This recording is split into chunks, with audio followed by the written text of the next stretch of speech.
Mario Odyssey marks an instant Switch fan favorite. It's challenging to experienced players, yet easy to get the hang of for younger audiences and first-timers. Hey everybody, what's going on? It's Riley Rose, and today we're doing a review of Super Mario Odyssey for the Nintendo Switch. Before we get started, don't forget to hit subscribe and turn on that little notification bell so you never miss a video. Super Mario Odyssey is a ton of fun. Its release was super important to Nintendo and the Switch itself.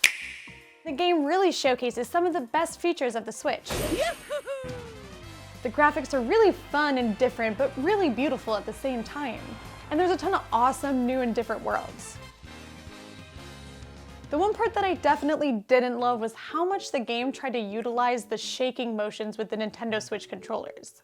When you shook the controllers, it was used to either make Mario go faster, or it was used to do this cool special hat attack.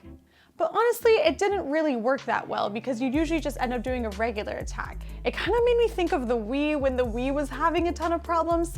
Okay, you can chop horizontally. You can chop at any angle you want. But it was a very small part of gameplay, and the rest of it was awesome. Story-wise, there's not a lot of twists and turns. It's pretty much the same old Mario story we're all used to. Bowser kidnaps Peach, he wants to marry her, takes her to a far-off land to do so, and Mario takes it upon himself to save her.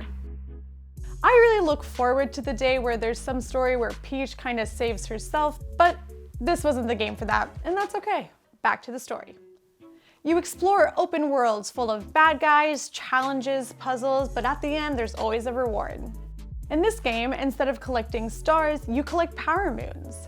There's so many power moons in this game. You can get power moons from doing anything from shopping, catching a rabbit, or just beating a giant octopus. Even when you finish the game, there's actually more worlds and more power moons that open up. And all the different worlds in the game are super fun and unique from each other. My personal favorite world is this world called New Donk City. This map looks a lot like the human world, or I guess as close as human is in the Mario universe. You traverse these really tall skyscrapers, Mario even bounces off taxis. One of my favorite ways that you get a moon in this game is you actually have to battle a bunch of gray-suited commuters. It's time to talk about gameplay. The gameplay for the game feels super natural and easy to get the hang of. Running and jumping feels as good as it ever did. There's a whole part where you're on the moon jumping in zero gravity. It's awesome.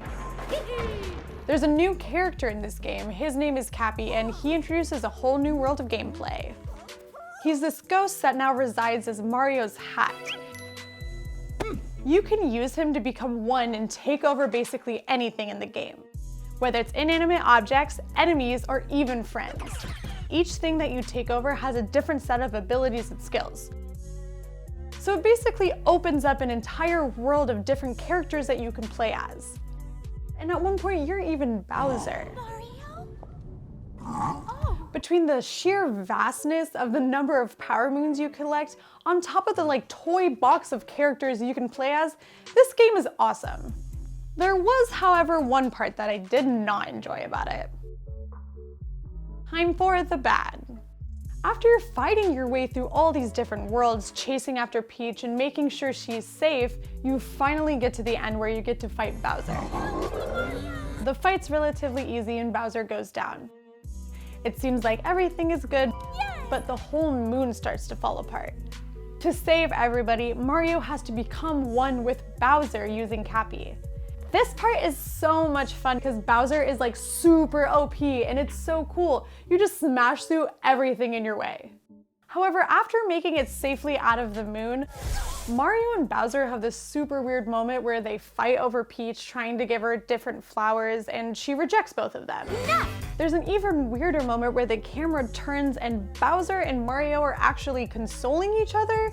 Mario is even patting Bowser on the back like nothing at all happened, and the music of the scene changed completely. The rest of the music for the game is super atmospheric and just blends into the background. This end song is super jarring. It's just super pop over Mario and Peach having this moment. I don't know, it's just the whole thing felt super out of place. I really didn't like it. It kind of felt like a fast and easy way to just wrap it up. But honestly, I can't complain that much because after the game's over, you basically get to play with more Power Moons and more worlds, and you also even get an opportunity to play as Yoshi.